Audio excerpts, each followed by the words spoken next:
National polytechnic classes में। मित्रों, जैसा कि आप सभी लोग जानते हैं, मैं आपको इरिगेशन इंजीनियरिंग पढ़ा रहा हूं। इरिगेशन इंजीनियरिंग में मैंने आपको 3 लेक्चर पढ़ा दिए थे। 3 लेक्चर में आपने देखा होगा कि मैंने आपको इरिगेशन के जो टाइप्स हैं, मेथड हैं, उसके बारे में मैंने बताया था, कैसे हम खेतों को पानी देते हैं, कि कौन से मेथड हैं। स्प्रिंकलिंग मेथड के बारे में बताया था, आपको जो है टपक सिंचाई पद्धति के बारे में बताया था। आज मैं उसी क्रम में आपका नया चैप्टर शुरू करने जा रहा हूं, जिसका नाम है आपका रेनफॉल एंड रन ऑफ। इसमें मैं आपको सबसे पहले बताऊंगा कि रेनफॉल क्या होता है, हाइड्रोलॉजी क्या होती है, हाइड्रोलॉजिकल साइकिल क्या होता है। उसके बाद मैं बात करूंगा कि रेनफॉल मेजरमेंट कैसे करते हैं। देन आपके बात करूंगा मैं कि रन ऑफ क्या होता है। तो आप हमारे साथ अंत तक बने रहिए, जिससे आपको यह पूरा लेक्चर बहुत अच्छी तरीके से समझ में आए और सेमेस्टर एग्जाम में आप इसको बहुत अच्छे से लिख पाएँ। तो चलिए देरी ना करते हुए शुरू करते हैं आपका rainfall and run of. Hydrology क्या होता है, जल विज्ञान क्या होता है। तो पृथ्वी पर जितना भी आपका वाटर से रिलेटेड हम स्टडी करते हैं, वह क्या कहलाता है, जल विज्ञान कहलाता है, हाइड्रोलॉजी कहलाता है। कहने का मतलब विज्ञान की वह शाखा जिसके अंतर्गत हम पानी के उत्पत्ति, उसके सोर्स, उसकी प्रॉपर्टी, उसका डिस्ट्रीब्यूशन, उसका जो है सर्कुलेशन के बारे में अध्ययन करते हैं, उसको क्या बोलते हैं, हाइड्रोलॉजी बोलते हैं, जल विज्ञान बोलते हैं। जैसा कि आप सभी लोग जानते हैं कि वाटर की डिफरेंट अवस्थाएं होती हैं, जैसे कि आपका द्रव, बर्फ, वाष्प।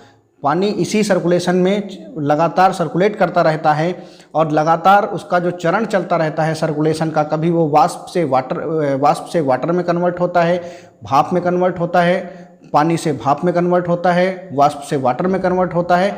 इस तरीके से जो उसका कन्वर्जन है, यह आपका क्या कहलाता है, यह आपका हाइड्रोलॉजिकल साइकिल कहलाता है। तो मैंने इस चित्र में आपको चित्र के माध्यम से बताने का कोशिश किया है कि हाइड्रोलॉजिकल साइकिल क्या होता है। तो आइए समझते हैं हाइड्रोलॉजिकल साइकिल। तो देखिए, इसमें एक एक पॉइंट समझते हैं हाइड्रोलॉजिकल साइकिल का। देखिए, ये आपका क्लाउड फॉर्मेशन है। क्लाउड फॉर्मेशन कब होता है, जब सन की रेज जो है वो अर्थ पर पड़ती हैं। जब सन की रेज अर्थ पर पड़ती हैं तो आप देखिएगा कि जैसे जैसे सन की रेज अर्थ पर पड़ेंगी, तो जो सन का लाइट से जो अर्थ में, चाहे वो वाटर कहीं का भी हो, चाहे वो पेड़ों के आसपास का हो, चाहे वो पेड़ों का उत्सर्जित हुआ पानी हो, वाष्प हो, चाहे वो आपका लेक से निकाली गई वाष्प हो, जो सन की रोशनी से पड़ने से पानी जो है हीट हो जाता है और जो उसके मॉलिक्यूल्स हैं हल्के होकर वो भाप के रूप में परिवर्तित हो जाते हैं।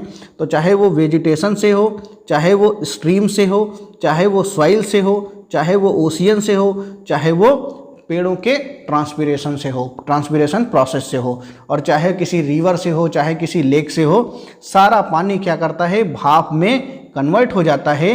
और वह भाप जो है वह धीरे धीरे ऊपर उठती है और क्लाउड का फॉर्मेशन करती है। जब क्लाउड थ्रू एयर जब मूव करते हैं और अनुकूल टेम्परेचर पाकर वह ठंडे हो जाते हैं और भारी होने के कारण प्रेसिपिटेशन स्टार्ट हो जाता है। जैसे प्रेसिपिटेशन स्टार्ट होता है, उसका अवक्षेपण होना शुरू हो जाता है। प्रेसिपिटेशन सिर्फ बूंद के रूप में नहीं होता, प्रेसिपिटेशन जो है बर्फ़ की अन्य अवस्थाओं के रूप में भी होता है, जैसे कि बर्फ़ के रूप में होता है। ठीक है, तो आपने कहीं देखे होंगे बर्फ़ पड़ रहे हैं, कहीं देखे होंगे ओले पड़ रहे हैं। तो इस तरीके से प्रेसिपिटेशन होता रहता है। ठीक है, तो इस फिगर से आप, या 3D व्यू है, इससे आप समझ गए होंगे कि किस प्रकार से वाटर का चरण चलता रहता है, साइकिल चलता रहता है। यह पूरा सर्किल, यह जो आपका पानी से भाप बनना, भाप से बादल बनना और बादल से फिर पानी बनना, यह लगातार चरण चलता रहता है। इसी को हम क्या बोलते हैं, हाइड्रोलॉजिकल साइकिल। इसमें कुछ चीज़ें हैं जो मैं आपको अभी बताऊंगा।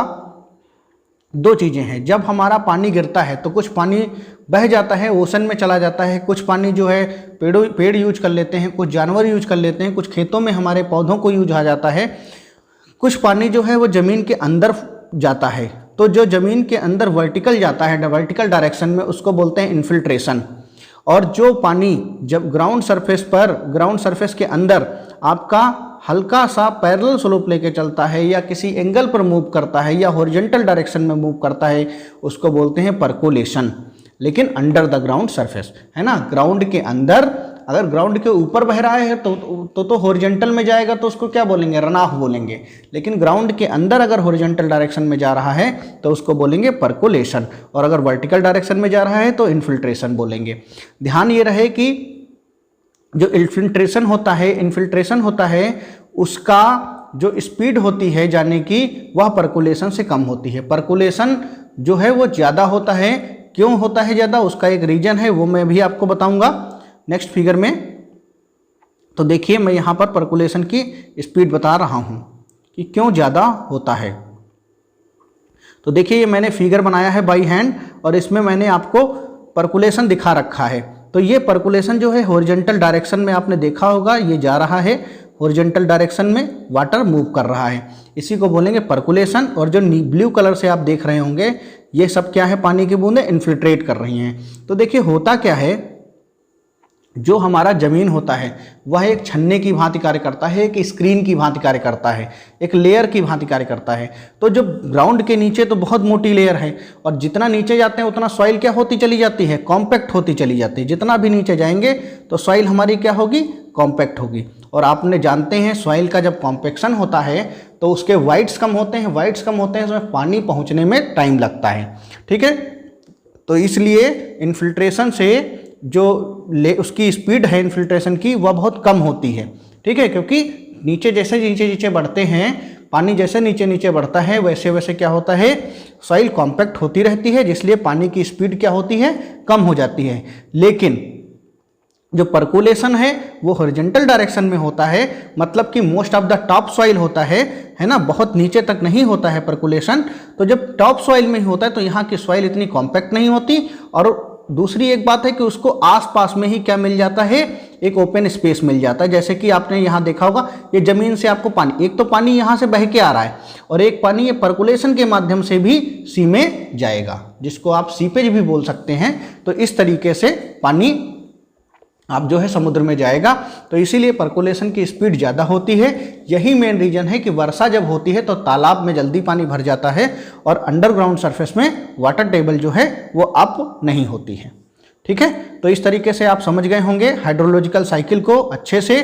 ठीक है, रन ऑफ को अभी मैं आगे बताऊंगा। यहाँ पर भी रन ऑफ समझ सकते हैं कि जो पानी गिरा वह बह के कहाँ चला गया, रिवर में चला गया, तो यह क्या कहलाएगा, रन ऑफ कहलाएगा। रिवर में चला जाए, पॉन्ड में चला जाए, तो ये क्या कहलाएगा, रन ऑफ कहलाएगा। ठीक है, अब देखते हैं कि अब मेरे नोट्स में क्या मैं थ्योरी लिख के देता हूँ जो आपकी जनरल भाषा से, आम भाषा से थोड़ी अलग होती है ना, जो आपको सेमेस्टर में लिखना पड़ता है उसी पॉइंट से। ये तो आपको समझाने के लिए मैं बताता हूँ, क्योंकि जो मैं लिखा हूँ वही मैं पढ़ के आपको बता दूंगा, तो मेरे फिर पढ़ाने का कोई फ़ायदा नहीं है। तो सूर्य की किरणों से सागरों, झीलों, जलकुंडों, नदियों इत्यादि का पानी वाष्प बनकर उड़ता है, जो अधिक ऊंचाई पर जाकर बादलों का रूप ले लेता है। वाष्प के यह बादल अनुकूल वायुमंडलीय प्रभाव पाकर वर्षा व बर्फ के रूप में पुनः भूमि पर बरस पड़ते हैं। यही मैंने आपको पहले बताया था। ठीक है, तो आप इस चीज़ को अच्छे से समझ गए होंगे। एक बात और ध्यान रखिए, पानी को नया बनाया नहीं गया है। पानी जब से पृथ्वी बनी है तब से वही है। जो आप बोलते हैं पानी ताज़ा है, इसका मतलब यह नहीं है कि वह ताज़ा है ना, बस वो ये आप कह सकते हैं यह बैक्टीरिया रहित है। पानी हजारों करोड़ों सालों से वही है जो धरती बनी थी तभी से। ठीक है, नेक्स्ट आपकी बात करते हैं हाइड्रोलॉजिकल साइकिल में कुछ इंपॉर्टेंट पार्ट है, कुछ आपको बताना है, जिसको आप सेमेस्टर में नहीं बस अपने ज्ञान के लिए उसको लिख सकते हैं, ध्यान दे सकते हैं कि पृथ्वी का जो इतना लाख हेक्टर आपका मीटर जो है वो जल है, जिसमें 97.3% जो वाटर है वो समुद्री है, जो सिंचाई के योग्य नहीं है। भले ही आपने पढ़ा होगा न्यूज़ में, या जानते होंगे जो थोड़ा बहुत जीके की नॉलेज रखते हैं या आसपास के करंट अफेयर्स की नॉलेज रखते हैं, उनको पता होगा कि इजराइल कंट्री जो है उसने जो है समुद्री पानी को पीने का बना लिया है। लेकिन वह चूँकि बहुत महंगी प्रोसेस है और डेवलपिंग कंट्री के लिए इतना पॉसिबल भी नहीं है, और दूसरा क्या है, हमारे वहाँ इतनी पानी की किल्लत नहीं है। ठीक है, शेष 2.7% वाटर का 90% पानी ध्रुवों में मोटी बर्फ के रूप में है, बाकी जो पानी है वो हमारे पीने के रूप में है। ठीक है, तो इस तरीके से आप ये समझ सकते हैं इस बिंदु से कि पानी की देखिए कितनी समस्या है, हमको वाटर कितना सेव करके रखना चाहिए। इसीलिए हम इरिगेशन पढ़ते हैं कि हमें फसलों को जितना पानी चाहिए उतना ही दें। ऐसा नहीं है पता चला फसलों को हम ज़्यादा पानी दे दें, लगातार देते रहें और उससे हमारी फसल भी खराब हो और प्लस जो है हमारा जो ग्राउंड वाटर टेबल है वो भी कम हो, है ना। और तो नहरों से हम एडिक्वेट वाटर भी दे सकें, ठीक है, जिससे हम बाढ़ से भी बचाव कर सकें। अब बात करते हैं हाइड्रोलॉजी का और क्या इंपॉर्टेंस है, उसका महत्व क्या है। तो देखिए हाइड्रोलॉजी से हम क्या करते हैं, किसी भी पॉन्ड है, कोई रिवर है, कैनाल है, तो उसकी हम कैपेसिटी निकाल लेते हैं। कैपेसिटी निकाल के हमें क्या होता है, अगर हमें बांध बनाना है तो हमें उसकी ऊंचाई का पता लगा सकते हैं। उसके बाद बात करते हैं किसी जगह पे हमें स्पिलवे बनाना है। स्पिलवे क्या होता है, जब हमें पता चल जाता है हाई फ्लड लेवल है इतना है, जैसे मान लीजिए ये हमने बांध बनाया, अब हमने बांध हम कब बनाएंगे, भैया हाई फ्लड लेवल इतना है, इसके बाद हमने क्या किया, इस पर ढाल दे दिया पानी का कि चलो इससे ज़्यादा होगा तो पानी यहाँ से साइड में निकल जाएगा, है ना। तो this structure is known as spillway, ठीक है। तो इसके मैंने आपको फिगर बना रखा है, जो आपका रियल फिगर जो मैंने अभी लाइन से बनाया था उससे थोड़ा सा आपको डिफरेंट नजर जरूर आएगा। तो देखिए ये स्पिलवे गेट है, यहाँ पर ये डैम है, ये स्पिलवे बना हुआ है, ये स्पिलवे क्रेस्ट है यहाँ पर, और ये टेल वाटर है जो नीचे से पानी आपका निकलता है, ठीक है। ये स्पिलवे वियर है, ये पानी का आपका फ्लो है, और ये 4 पे है। तो इस तरीके से आपका जब ये गेट खोल देंगे तो पानी धीरे धीरे मूव करके बाहर को आपका टेल वाटर ऐसे निकल आएगा, ठीक है। तो इस तरीके से आपका स्पिलवे वर्क करता है, स्पिलवे काम करता है। इन सब के बारे में आपको जब इरिगेशन चैप्टर का लास्ट चैप्टर्स पढ़ाए जाएंगे तो इनके बारे में आपको विस्तृत जानकारी दी जाएगी, डिटेल्ड स्टडी बताई जाएगी, ठीक है। दूसरा, क्योंकि मैंने यहाँ फिगर इसलिए डाल दिया जिससे आप लोग स्पिलवे का मतलब समझ जाएं, ठीक है। अब बात करते हैं नहर निसरण। तो नदियों में जो आपका वाटर निकलता है उसका कितना सेक्शन है, कितना वाटर वो निकाल सकता है, उसका जो है डिस्चार्ज कितना है, तो यह पता हम लगा सकते हैं हाइड्रोलॉजी से। बिजली का निर्माण, पानी से जो बिजली का निर्माण करते हैं वह पूरे वर्ष में कितना कर सकते हैं और कितना पानी की मात्रा हमें आवश्यकता होगी, तो इसकी योजनाएं बनाने के लिए हमें हाइड्रोलॉजी के माध्यम के उसकी सहायता लेते हैं, ठीक है। बात करते हैं पुलों का पाटन तल। तो अगर हमें पानी का लेवल पता चल जाएगा तो हमें यह पता चल जाएगा, जैसे मान लीजिए हमें यह पता है कि यहाँ का बाढ़ का लेवल इतना है, ठीक है। अभी आपने पढ़ा था बाढ़ का पता लगाने, तो बाढ़ का लेवल अगर हमें पता चल गया तो हम क्या करेंगे, उस बाढ़ के लेवल से ऊपर को हम क्या कर रखेंगे, ब्रिज की डेक रखेंगे, किसी भी पुल की क्या रखेंगे, डेक रखेंगे। डेक वह होती है जिस पर हम लोग चलते हैं। जैसे आपने कोई पुल देखा होगा, जैसे मान लीजिए ये पुल है और इसके नीचे ये कॉलम लगे हुए हैं, ठीक है, और इस पे अब ये रास्ता बना हुआ है, तो ये वाला जो पोर्शन कहलाएगा ये क्या कहलाएगा, डेक कहलाएगा, ठीक है। इसको ब्रिज डेक बोलते हैं, ठीक है। तो पुलों के पाटन तल का पता लगाया जा सकता है। बाढ़ की जानकारी, जैसा मैंने अभी पूर्व बताया कि बाढ़ की जानकारी आप पता लगा सकते हैं। उसके बाद सिंचाई योजना का स्वरूप, किस फसल को कितना पानी चाहिए उसके बारे में आप बता सकते हैं, अध्ययन कर सकते हैं। कि हाइड्रोलॉजी में हमें ये पता चल गया भाई कौन सी फसल कितना पानी लेगी, तो उसके बाद हमने कैलकुलेशन कर लिया कि इस पर्टिकुलर एरिया के लिए हमें इतनी पानी की आवश्यकता है, ठीक है। उसके बाद बात करते हैं वर्षा तथा वर्षा का मापन। अब रेनफॉल एंड रेन मेजरमेंट में हमें एक चीज ये देखना है कि प्रेसिपिटेशन, टोटल प्रेसिपिटेशन किसके इक्विवेलेंट होता है। तो कुल वर्षा जल जो होता है हमारा, वह रन ऑफ वाला पानी जो बह गया है और तथा पानी की कितनी हानि हुई है, ठीक है, वह इनका टोटल क्या होता है, कुल वर्षा जल के बराबर होता है। जैसे मान लिया, मैं एक एग्जांपल के तौर पे बताता हूं कि यहां पर बारिश हुई आपकी 10 लीटर फॉर एग्जांपल। अब उस 10 लीटर में से क्या हुआ, यहां पर पानी जाके एक तालाब था वहां जाके भर गया 4 लीटर, ठीक है।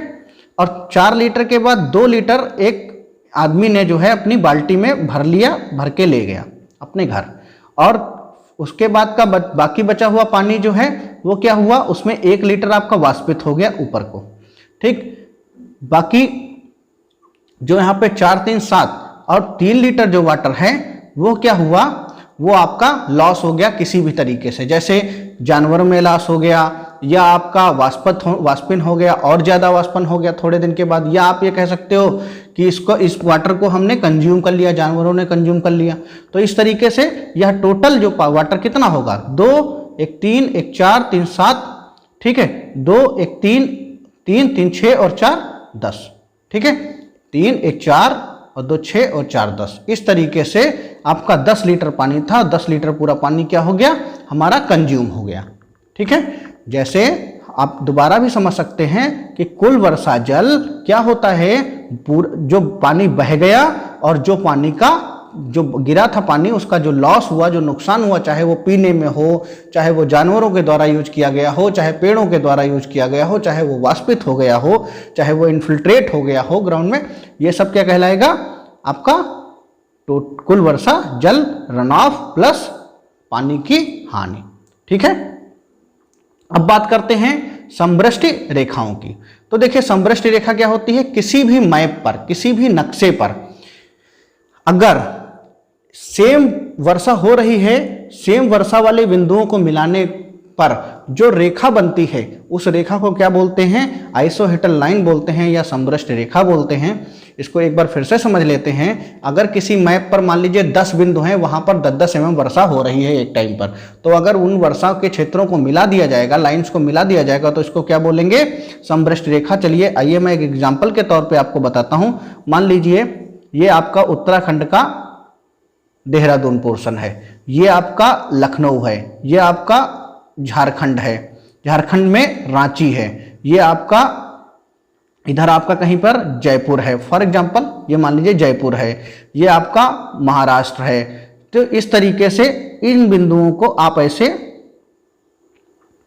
ये तो जो हमने ये बिंदु जो मिलाए, तो ये क्या कहलाएगी? ये लाइन क्या कहलाएगी? आइसोहेटल लाइन। इन सभी बिंदुओं पर मान लीजिए 10 mm वर्षा हुई थी, तो समान वर्षा वाले अगर क्षेत्रों को हमने, किसी क्षेत्रों को हमने एक लाइन से मिला दिया, तो वो क्या कहलाएगी? आइसोहेटल लाइन कहलाएगी। ठीक है, इससे हमारा फायदा क्या है? हम बनाते क्यों हैं? वो हम बनाते इसलिए हैं इस लाइन पर, क्योंकि इस लाइन पर जितने भी हम प्रोजेक्ट बनाएंगे, किसी एक प्रोजेक्ट को डिजाइन कर लेंगे और उस पर्टिकुलर लाइन में जितने भी पॉइंट्स पड़ेंगे, जितनी भी जगहें पड़ेंगी, उस प्रोजेक्ट को हम वहां पर लागू कर सकते हैं। इसलिए ये आइसोहेटल लाइन काम में आती हैं, समवृष्टि रेखाएं काम में आती हैं। ठीक है, अब बात करते हैं एवरेज एनुअल रेनफॉल। क्या होता है कि भारत में पूरे साल में अलग अलग वर्षा होती है। मान लीजिए अगर 30-35 साल का आप डाटा लेंगे, तो किसी साल बहुत ज़्यादा हुई है, किसी साल बहुत कम हुई है, किसी साल और कम हुई है, तो हम उसका डाटा लेके उसका एक एवरेज लेते हैं, उसको बोलते हैं एवरेज एनुअल रेनफॉल। ठीक है, तो जब बहुत अधिक वर्षा होती है तो उसको आप बोलते हैं अत्यधिक वृष्टि, हैवी रेनफॉल। सामान्य हुई है तो ऑर्डिनरी रेनफॉल, और अगर कम वर्षा हुई है तो उसको लो रेनफॉल बोला जाता है। तो इसमें इन तीनों का एक मिश्रित हो जाता है कि हमें एक अंदाजा हो जाए, एवरेज वैल्यू पता चल जाए कि अगर कम भी हो तो कम का डाटा भी मेरे पास हो, मीडियम भी हो और हाई भी हो। इस तरीके से हम एक एवरेज डाटा ले लेते हैं 35 ईयर का, उसको बोलते हैं एवरेज एनुअल रेनफॉल। ठीक है, नेक्स्ट बात करते हैं बेटा वर्षा का मापन। अब देखिए जो हमारा पानी गिरता है उसका हम मेजरमेंट कैसे करेंगे? तो इसके लिए बहुत सारे ऑपरेटर्स आए हैं, कुछ रिकॉर्डिंग टाइप के हैं, कुछ ऑटोमेटिक हैं, कुछ जो है ऑटोमेटिक नहीं है, मैनुअली आप यूज करते हैं, तो उनके बारे में बताऊंगा। तो इसमें जो है वर्षा का मापन के लिए हम रेन गेज यूज करते हैं, वर्षा मापी यूज करते हैं। जो यंत्र का नाम है वर्षा को मेजर करने का यंत्र का नाम है रेन गेज या वर्षा मापी। हिंदी में वर्षा मापी, इंग्लिश में आपको बोलते हैं रेन गेज। ठीक है, इस यंत्र द्वारा एक निर्धारित समय पर हम क्या करते हैं, उस यंत्र को आउट स्पेस पर रख देते हैं और उसमें mm में वर्षा काउंट हो जाती है। ठीक है, तो इसको कुछ टाइम है, कुछ रूल है कि किस टाइम उसको रखना है, कितने घंटे के लिए रखना है और कितने जगहों पर कितने बड़े एरिया में एक यंत्र स्थापित करना चाहिए, उसके रूल हैं। तो आइए इन रूल्स को पहले पढ़ लेते हैं। तो सबसे पहले बात करते हैं कि इसका जो काल है, निर्धारित समय है, वह है 24 घंटे एक दिन। 24 घंटे में आपको एक बार डाटा लेना है और प्रत्येक प्रातः 8 बजे, ठीक है, आपको वर्षा मापी से ज्ञात करना है। ठीक है, नेक्स्ट बात करते हैं आपसे कि किस एरिया में कितना आपको वर्षा मापी रखने पड़ेंगे। तो अगर समतल क्षेत्र है तो आपको वर्षा मापी रखने पड़ेंगे 500 से 1000 वर्ग किलोमीटर क्षेत्र के लिए एक वर्षा मापी। अगर उबड़ खाबड़ है तो यह जो क्षेत्रफल हमने लिखा है 500 से 1000 ये कम हो जाता है। मतलब पता चला कि उबड़ खाबड़ एरिया है तो आपको 200 में ही आपको एक वर्षा मापी रखना पड़ेगा। इस तरीके से इस पॉइंट का ये मतलब है कि अगर पहाड़ी क्षेत्र है या उबड़ खाबड़ क्षेत्र है तो आपको ये चीज़ ध्यान रखनी पड़ेगी। उसके बाद बात करते हैं कि अकॉर्डिंग टू IS कोड कुछ और रूल्स बनाए हैं उन्होंने, उसमें क्या है, मैदानी क्षेत्रों में फिक्स कर दिया है 520 वर्ग किलोमीटर। अगर समुद्र तल से ऊंचाई बहुत ज़्यादा है, 1000 किलोमीटर के ऊपर कोई यंत्र स्थापित करना है तो वहाँ पर 390 वर्ग मीटर में ही एक यंत्र स्थापित होना चाहिए, और पहाड़ी क्षेत्रों में 130 वर्ग किलोमीटर पर एक आपका यंत्र स्थापित होना चाहिए। इस चीज को हम एक बार दोबारा समझ लेते हैं, क्योंकि बच्चों में कंफ्यूजन हो जाता है कि सर बता क्या रहे हैं।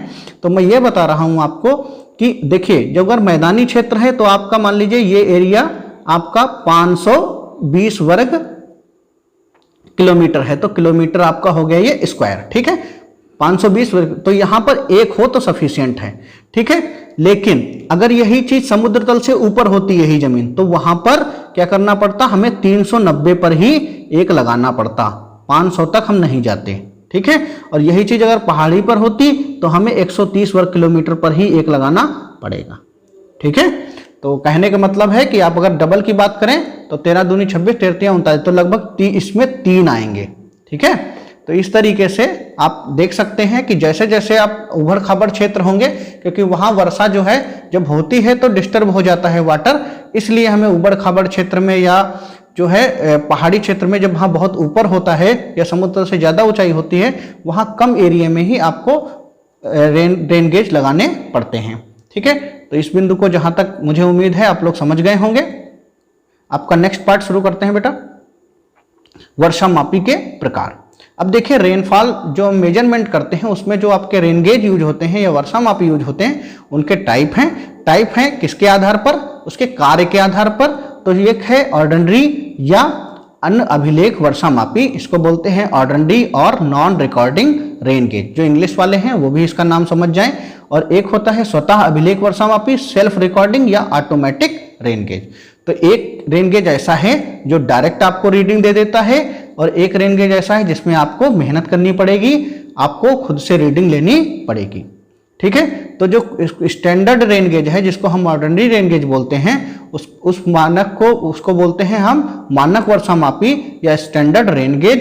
इसका नाम है साइमन रेन गेज। तो साइमन वर्षा मापी का प्रयोग किया जाता है स्टैंडर्ड रेन गेज में। यह बहुत इंपॉर्टेंट है, कंपटीशन में भी इसके ऑब्जेक्टिव पूछे जाते हैं और इसका फिगर भी पेपर में बनाने को आता है, इसमें डिटेल्ड इसके बारे में बनाने को आता है, पूछा जाता है।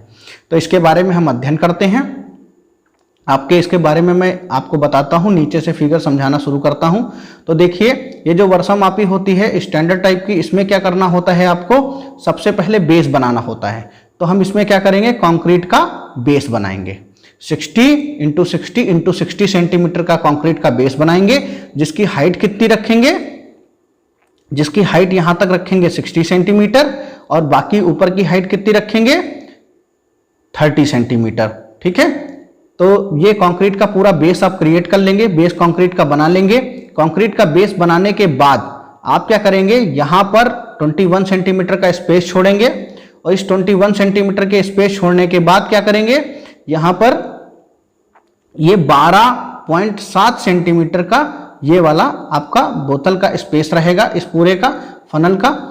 इसका एरिया कितना रहेगा, 100 सेंटीमीटर स्क्वायर से लेकर 200 सेंटीमीटर स्क्वायर।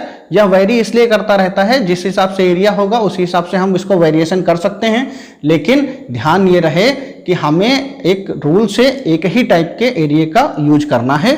तो कंट्री में आपको जिस टाइप के सब नॉर्म्स यूज होते हैं, जैसे आप PWD में जाइए तो एक बन जाता है कि आपको आप वेरिएशन कर सकते हैं, बट चलिए आप यही यूज करेंगे, तो उस पूरे डिपार्टमेंट में वही चीज उसी स्टैंडर्ड का यूज होता है।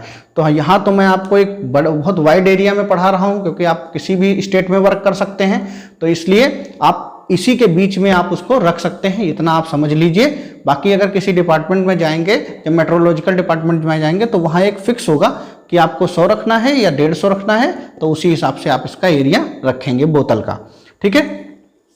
इस बोतल के साथ में एक जार होता है, जिस जार को क्या बोलते हैं, अंशांकित जार, ठीक है।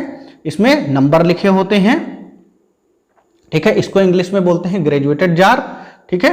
इस पे नंबर लिखे होते हैं, जिसमें से हम जब बारिश होती है तो वर्षा होने पर इसमें वाकर पानी भर जाता है, और 24 घंटे बाद हम इसको निकाल कर इस जार में भर लेते हैं। फिर देखते हैं कितने mm वर्षा हुई है, और उस वर्षा का एक टेबल मेजर कर लेते हैं, ठीक है।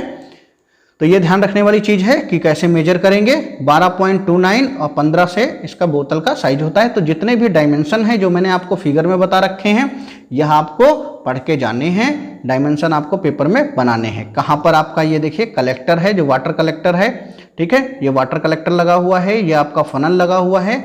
वाटर कलेक्टर में पानी आपके कलेक्ट होगा जिससे पानी बाहर ना जाए, इसीलिए यहाँ पर क्या लगा रखी है हमने, फनल लगा रखी है, ठीक है। तो इस तरीके का जो रेन गेज होता है उसको बोलते हैं साइमन रेन गेज, इसको स्टैंडर्ड रेन गेज बोला जाता है या नॉन रिकॉर्डिंग रेन गेज बोला जाता है, ठीक है। तो इसका फिगर आपको एग्जाम में बनाने को आएगा, आपको इसको पढ़ना पड़ेगा, ठीक है। इसके बारे में जो भी मैंने लिखा है उसके बारे में आप एक बार देख लीजिए। मानक वर्षा बल प्लास्टिक की एक बोतल होती है जिसके ऊपर कीप फिट होती है। वर्षा जल के प्रवेश के कीप के ऊपर एक संग्रहक कलेक्टर होता है, ठीक है, जिसमें कलेक्टर या रिसीवर होता है।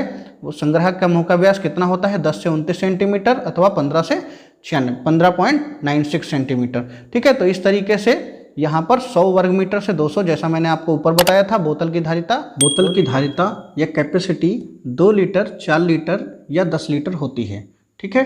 तो बोतल जो है जब ज़्यादा वर्षा वाला क्षेत्र होगा तो वहाँ पर आपका कलेक्टर्स बड़ा रखना पड़ेगा, तो बोतल आप बड़ी रखिएगा, और जहाँ पर कम वर्षा होगी या सामान्य वर्षा होगी वहाँ पर आप उसको छोटी बोतल का इस्तेमाल कर सकते हैं, ठीक है। तो वर्षा वाले क्षेत्रों में जैसा मैंने आपको बताया था कि अलग अलग स्टेट्स में अलग अलग जो है वर्षा आंकी जाती है, उनका डाटा उनके पास रहता है, तो उसी हिसाब से हम बोतल के साइज को कम बढ़ती कर सकते हैं, ठीक है।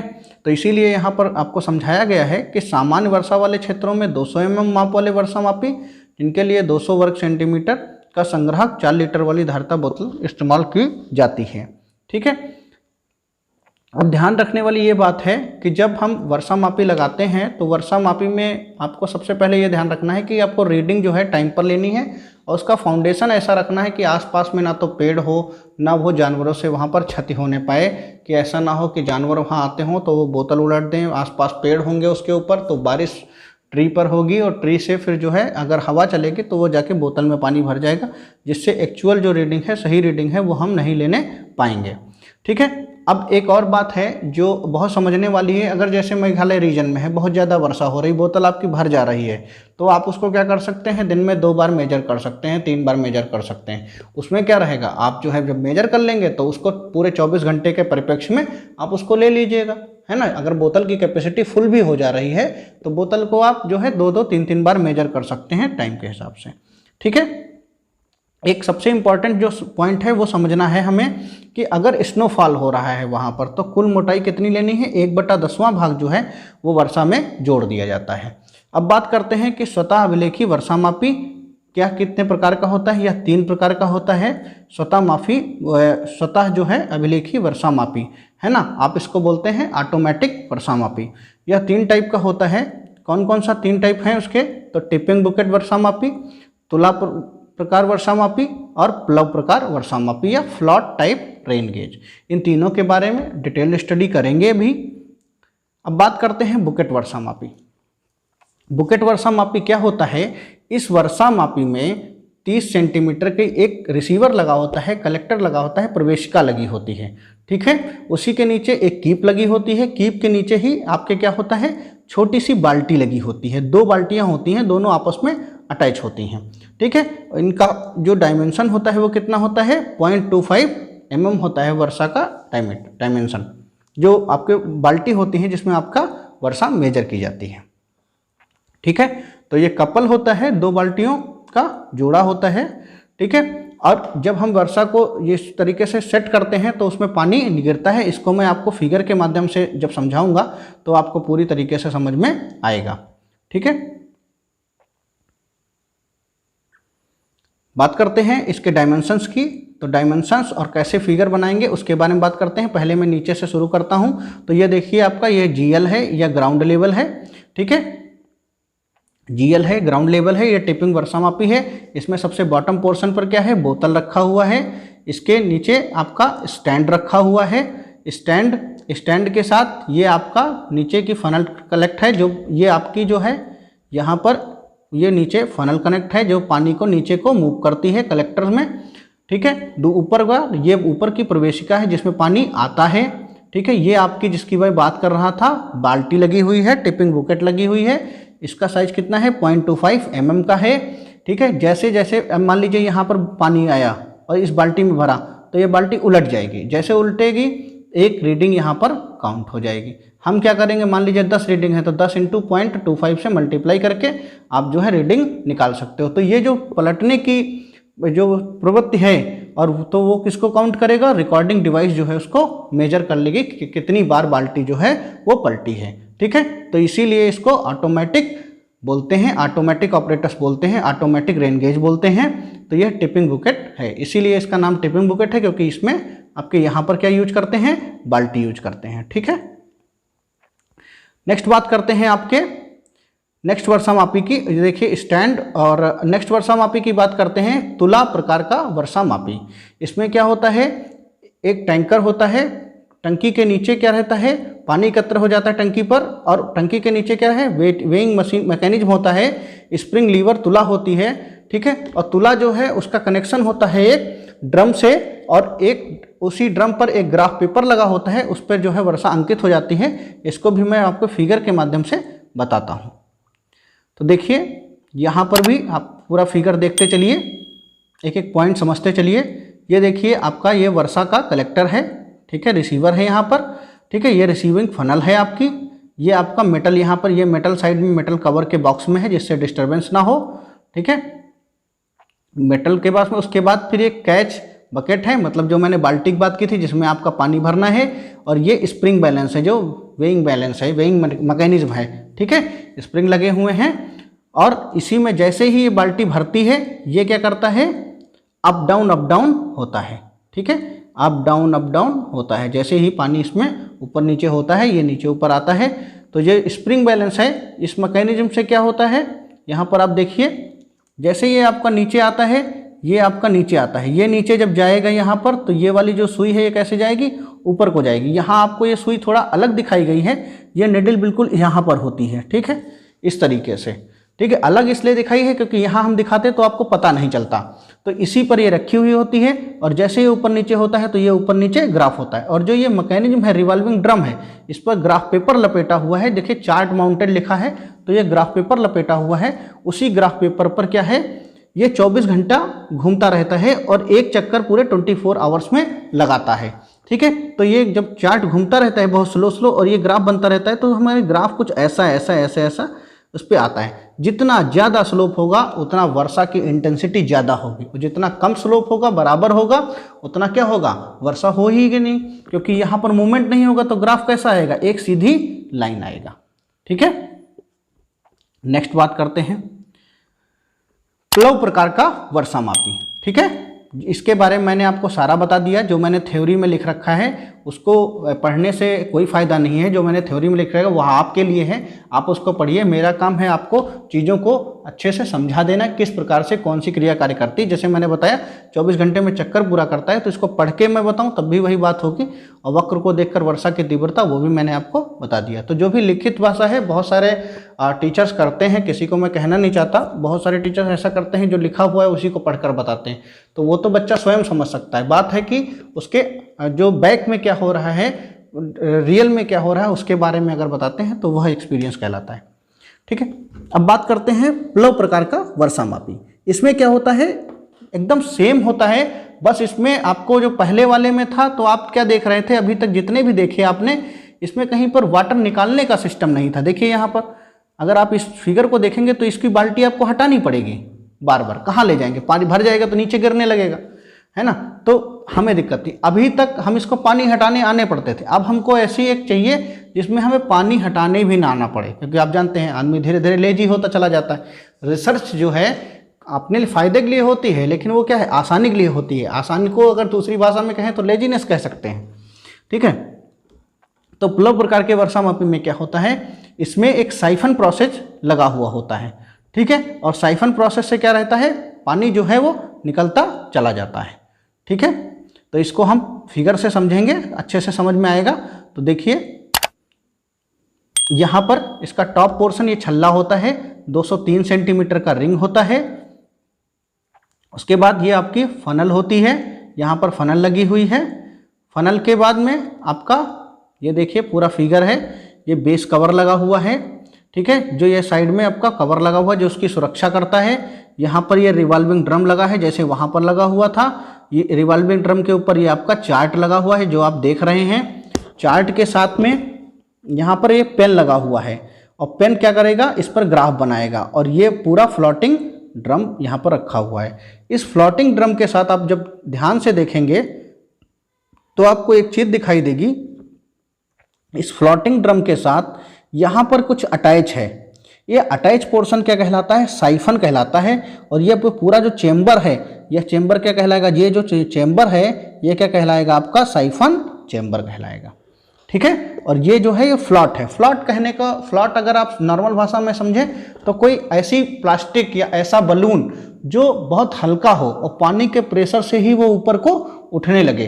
तो जैसे जैसे बेटा इसमें पानी आता है इस तरीके से ये फ्लॉट क्या करता है, ऊपर को उठने लगता है, ठीक है। जब पानी बहुत ज़्यादा हो जाएगा तो अपने आप ये निकल कर बाहर चला जाएगा, ठीक है। तो इसमें कभी कभी आपने फिगर देखा होगा, जो ये चेंबर साइड में बना रखा है वो भी नहीं बनाते, इसको साइड में स्पेस दे देते हैं जिससे वाटर आराम से बाहर को निकलता रहता है, ठीक है।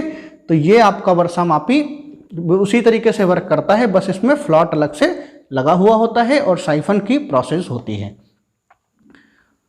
बात करते हैं स्वतः विलेखी वर्षामापी। यह मौसम विभाग में बहुत ज़्यादा प्रयोग किया जाता है। जैसा मैंने अभी आपको बताया था कि जब हम रिसर्च करते हैं और रिसर्च करने पर जब हमको ज़्यादा अच्छे रिजल्ट मिलने शुरू हो जाते हैं तो उसका मतलब होता है कि हम थोड़ा सा लेजी होते रहें। तो इसमें आपको दोबारा देखना नहीं है कि हम बार बार उसको खाली करने जाएं, क्योंकि यह स्वयं खाली हो जाता है, इसलिए हम इसको ज़्यादा यूज करते हैं, ठीक है। अब बात करते हैं कर्व कैसा होता है। तो वर्षा प्रपुंज वक्र क्या होता है या मास कर्व ऑफ रेनफॉल क्या होता है। हिंदी वाले इंग्लिश वाले दोनों को अच्छे से समझ में आए, क्योंकि हम सभी भारतीय हैं, इंडियन हैं, हमको चाहे सीबीएसई बोर्ड हो हमको मैटर हिंदी में समझ में आ जाता है। लेकिन जो उसके कुछ पॉइंट्स हैं जो हिंदी इंग्लिश में दिक्कत करते हैं उनको मैं आपको इंग्लिश में लिख देता हूँ, ठीक है। तो जो सतह वर्षामापी है इसमें जो ग्राफ बनता है, मास कर्व बनता है, वो कुछ इस तरीके का बनता है। तो वो मैं आपको दिखाता हूँ।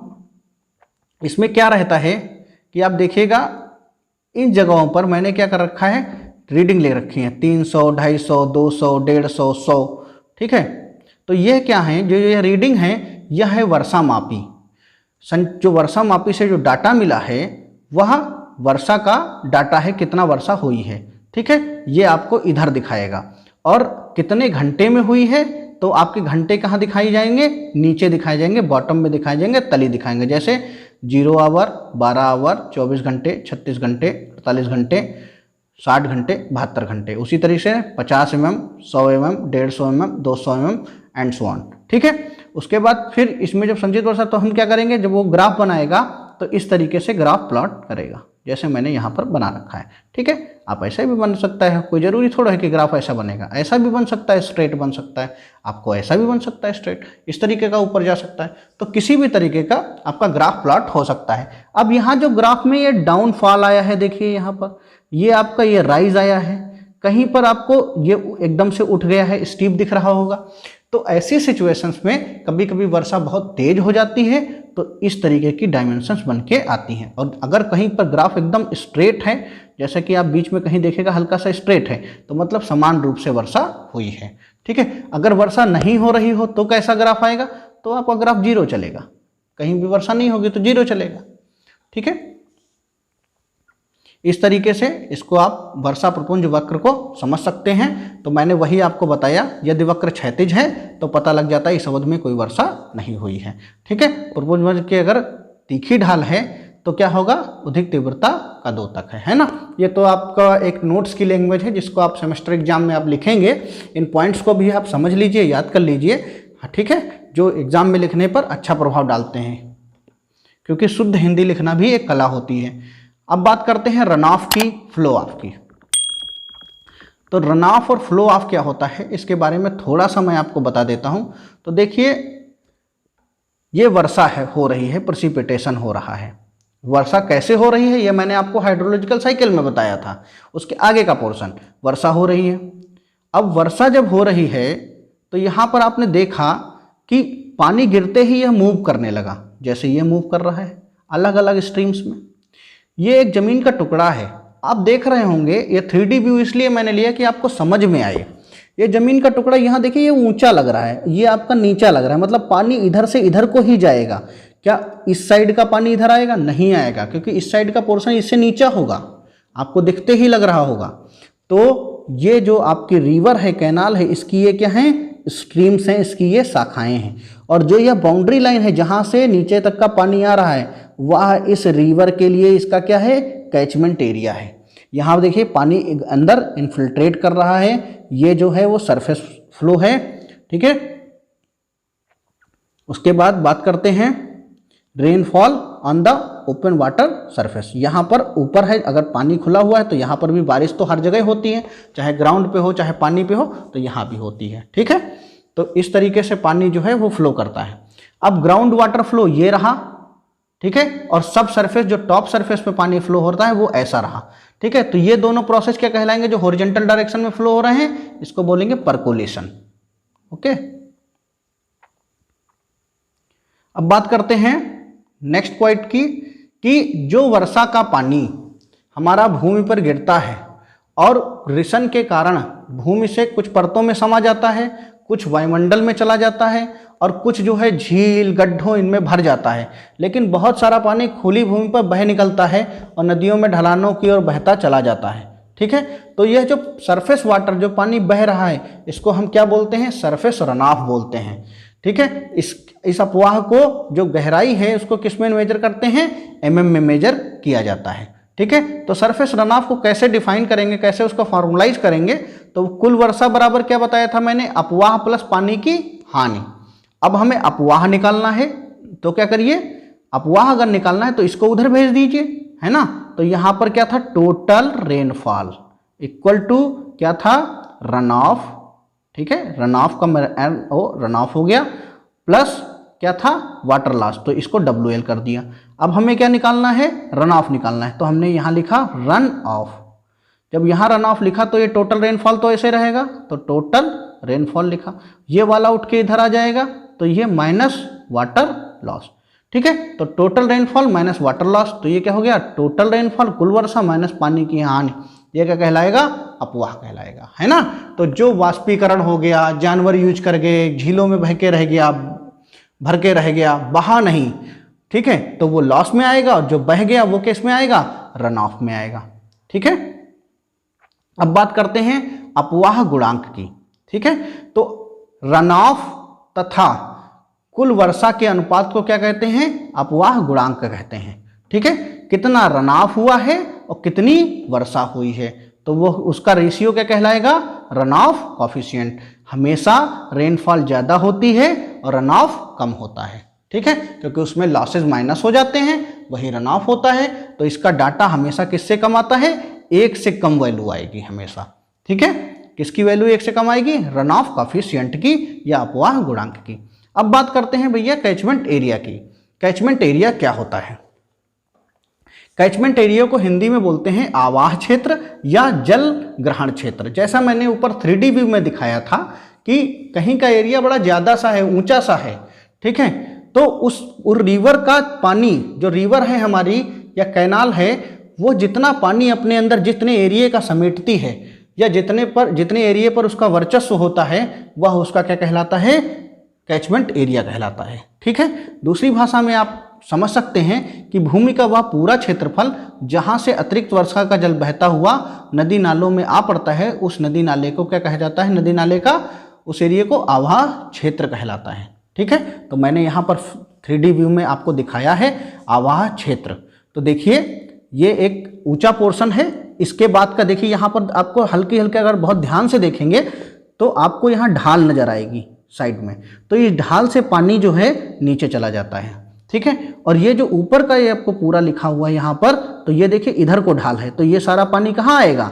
यहाँ आएगा। तो जो ये कैनाल है, जो ये रिवर है हमारी, इस रिवर के लिए पूरा पोर्शन क्या है? इसका कैचमेंट एरिया है। और जहाँ से एक कैचमेंट एरिया दूसरे कैचमेंट एरिया से बटता है, डिवाइड होता है, उसको बोलते हैं water shed line. Water shed line को हिंदी में बोलते हैं पन विभाजक रेखा, ठीक है। तो आप इस फिगर को समझने के लिए एक बार और देख लीजिए। यहाँ पर ये देखिए साइड का पोर्शन, पूरा ये पोर्शन क्या है? ये वाटर शेड लाइन है, क्योंकि इसके बाद का पोर्शन फिर दूसरे की पन विभाजक रेखा से दूसरे का कैचमेंट एरिया स्टार्ट हो जाएगा। ठीक है, अब यहाँ पर 3D व्यू में ये देखिए कि ये आपका पानी जो है नीचे को आ रहा है, इस ऐसे ऐसे रिवर में पानी इस सब एरियो का, चाहे वो गांव हो चाहे वो शहर हो, मैंने हर एक चीज़ इसमें दिखाने की कोशिश की, हर एक पेड़ पौधा हर एक चीज़ जो होता है वह दिखाने का प्रयास किया जिससे आपको समझ में आ जाए। तो इस तरीके से सारा पानी आपका बहता हुआ रिवर में आएगा। जब रिवर में आएगा तो आप क्या करेंगे, यहाँ पर डैम कंस्ट्रक्ट करेंगे। तो ये देखिए डैम बना दिया है। ठीक है, डैम बना दिया, यहाँ इंडस्ट्री लगी हुई है देखिए। ठीक है, यहाँ पर गीली ज़मीन है क्योंकि डैम होगा तो यहाँ पर पानी क्या होगा, भर जाएगा। इस जगह पर तो ज़मीन क्या हो जाएगी, नम हो जाएगी, तो इसको क्या बोलेंगे, वेटलैंड या गीली ज़मीन। ठीक है, अब यहाँ डैम बना देंगे। डैम बना के यहाँ पर आप इलेक्ट्रिसिटी प्रोड्यूस कर सकते हैं, इस पर्टिकुलर पोर्शन पर इलेक्ट्रिसिटी प्रोड्यूस कर सकते हैं। इसी पोर्शन पर इन्हीं जगहों के लिए पानी भी आप दे सकते हैं, एग्रीकल्चर को खेती अगर करने के लिए वो दे सकते हैं। दूसरा क्या काम कर सकते हैं, बिजली बना सकते हैं, मछली पालन कर सकते हैं। इसके पीछे एक झील का निर्माण हो जाएगा डैम के पीछे, तो वो पर्यटन में काम आ सकती है। तो यह पूरा सिस्टम है एक। तो इस जो रिवर है हमारी, ये रिवर है, ये जितने का पानी आपका, जितने एरिया का पानी लेती है उसको क्या कहते हैं, उसका कैचमेंट एरिया। और जहां से एक कैचमेंट एरिया दूसरे कैचमेंट एरिया को बांटता है उसको क्या बोलते हैं, पन विभाजक रेखा या वाटर शेड लाइन। ठीक है, नेक्स्ट बात करते हैं, कुछ किताब के पॉइंट समझते हैं, कुछ नोट्स के पॉइंट समझते हैं कि नदियों का आवाह क्षेत्र भी अलग अलग होता है। मतलब हर नदियों का अपना अपना आवाह क्षेत्र होता है। ठीक है, और नदियां अपना अपना अपने अपने अपवाह क्षेत्र का से प्राप्त करती हैं। ठीक है, नदी के बिंदु के ऊपर पूर्ण क्षेत्रफल जो दोनों की पन विभाजक रेखाओं के मध्य घिरा होता है तथा नदी को अपना अतिरिक्त पानी प्रदान करता है। ठीक है, जैसा मैंने आपको बताया था, ये जैसे ये मान लीजिए ये पर्टिकुलर एरिया एक नदी का है, यहाँ एक रिवर बह रही है, और इसके बाद ये पर्टिकुलर एरिया एक नदी का है, यहाँ पर एक रिवर बह रही है। तो ये इसके लिए इसका कैचमेंट एरिया है, और ये एरिया जो है वो इस रिवर के लिए कैचमेंट एरिया है। तो सबका कैचमेंट एरिया अलग अलग होता है। ठीक है, तो सबके आवास क्षेत्र अलग अलग होते हैं। ये आप लोग समझ गए होंगे। वाटर शेड एरिया क्या होता है अथवा पन विभाजक एरिया क्या होता है, इसको मैंने आपको बता दिया। ड्रेनेज एरिया, इसी को हम क्या करते हैं, ड्रेनेज एरिया अथवा पन विभाजक एरिया बोलते हैं। पन विभाजक लाइन के अंदर जितना एरिया आएगा उसको क्या बोलेंगे, पन विभाजक एरिया बोलेंगे या वाटर शेड एरिया बोलेंगे। ठीक है, तो इसके बहुत सारे नाम हैं, नाम मैंने आपको बता दिए। आवास क्षेत्र को क्या बोलते हैं, जलग्रहण क्षेत्र बोलते हैं, ड्रेनेज क्षेत्र बोलते हैं या वाटर शेड एरिया बोलते हैं। ठीक है, तो जो पन विभाजक क्षेत्र के अंतर्गत जितना भी एरिया आएगा वो क्या कहलाएगा, वाटर शेड एरिया कहलाएगा। अब बात करते हैं यील्ड फ्रॉम कैचमेंट। एक आवास क्षेत्र से जितना ज़्यादा आपको घन मीटर में पानी उपलब्ध होता है वह आवास क्षेत्र की क्या कहलाती है, यील्ड कहलाती है, या उसका लाभ कहलाता है, लाभ कहलाती है। ठीक है, मान लीजिए एक फॉर एग्जांपल मैं बता रहा हूँ, दो आवास क्षेत्र हैं ये। ठीक है, दो कैचमेंट एरिया हैं, या आप कह सकते हैं दो वाटर शेड एरिया हैं, या वह दो ड्रेनेज एरिया हैं, दो जलग्रहण क्षेत्र हैं, जो भी आप कहना चाहें। अब इस जलग्रहण क्षेत्र का जो कैपेसिटी है वह 10 लीटर की है फॉर एग्जांपल, और इस आवास क्षेत्र की कैपेसिटी 12 लीटर की है। ठीक है, तो इसकी लाभ क्या है, 12 लीटर है, 12 लीटर है, और इसकी लाभ क्या है, 10 लीटर है। तो एक आवास क्षेत्र में जितना पानी होता है वह उसकी क्या कहलाती है, लाभ कहलाती है, आवास क्षेत्र की लाभ कहलाती है। अब अपवाह को फैक्टर हैं जो उसको प्रभावित करते हैं। तो रन ऑफ को कौन कौन से फैक्टर प्रभावित करते हैं, तो factor affecting of run of कौन कौन से करते हैं उसके बारे में बात करते हैं। वर्षा की तीव्रता, देखिए अपवाह का संबंध है वर्षा की तीव्रता से बहुत ज़्यादा, सीधा संबंध है। कैसे संबंध है, देखिए ये जमीन है, यहाँ पर मान लीजिए एक छोटी सी ऐसे रिवर का सेक्शन बना हुआ है। अब पानी बहुत तेज बारिश हुई, बहुत तेज वर्षा, उसको टाइम ही नहीं मिलेगा, फटाक से यहाँ पर पहुँच जाएगा। ठीक है, तो अब रन ऑफ क्या हो जाएगा, तेज हो जाएगा। अब पानी जो है वो बूंदों के रूप में हो रहा है, अगर बूंदें बरस रही हैं तो यहाँ पर रन ऑफ तेज नहीं होगा, क्या तेज होगा, इन्फिल्ट्रेशन और परकुलेशन तेज होगा।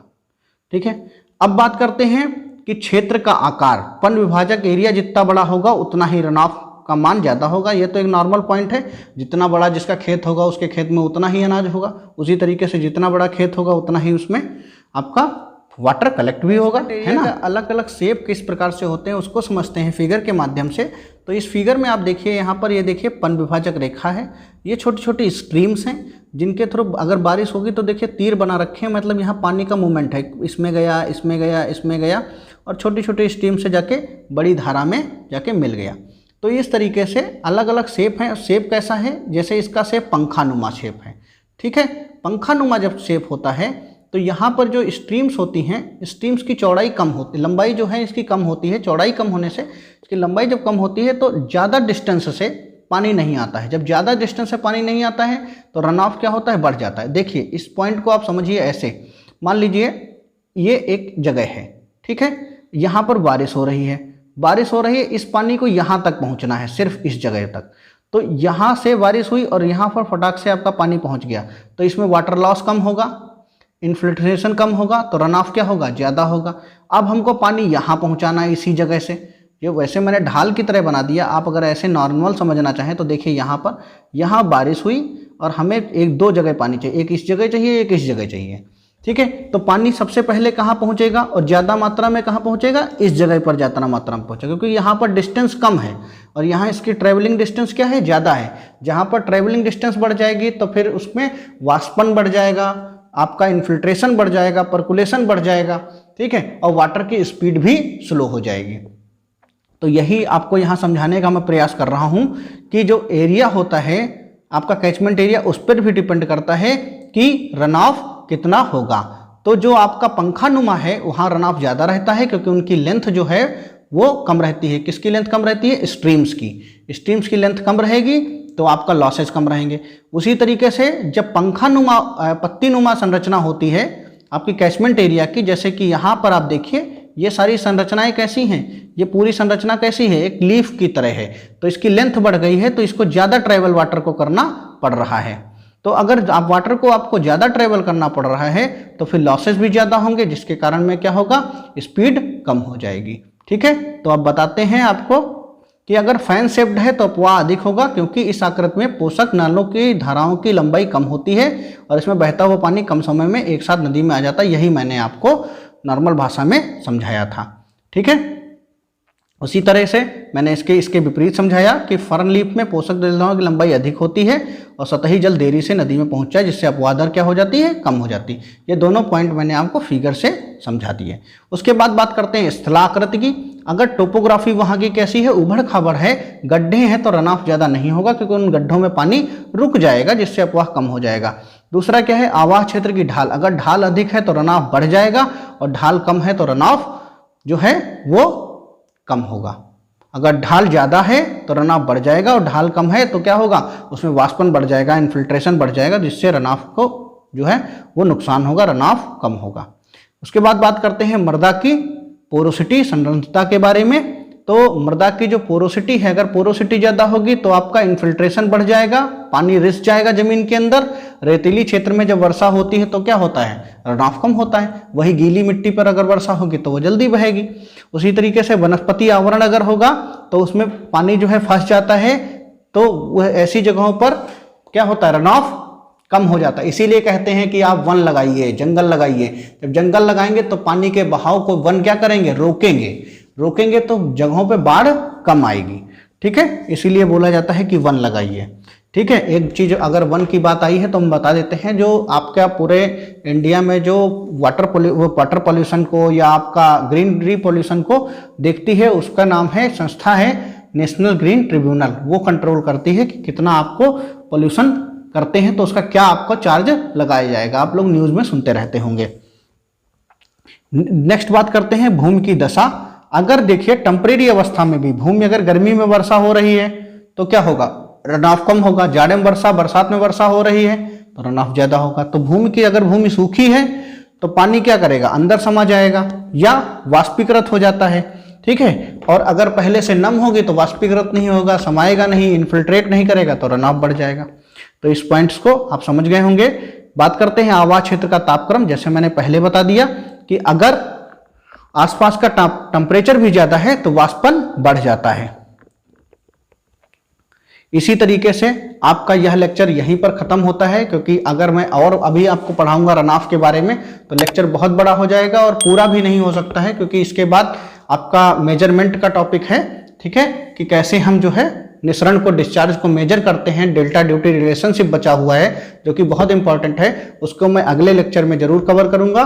तब तक के लिए आप यह लेक्चर और इसके पूर्ववर्ती लेक्चर देखिए मैंने आपको हाईवे इंजीनियरिंग भी पढ़ाया हुआ है। हाईवे इंजीनियरिंग में मैंने लगभग 7 लेक्चर पढ़ा दिए हैं। आप लोगों से गुजारिश है कि वह लेक्चर भी आप जरूर देखें। Thank you so much, thanks for watching.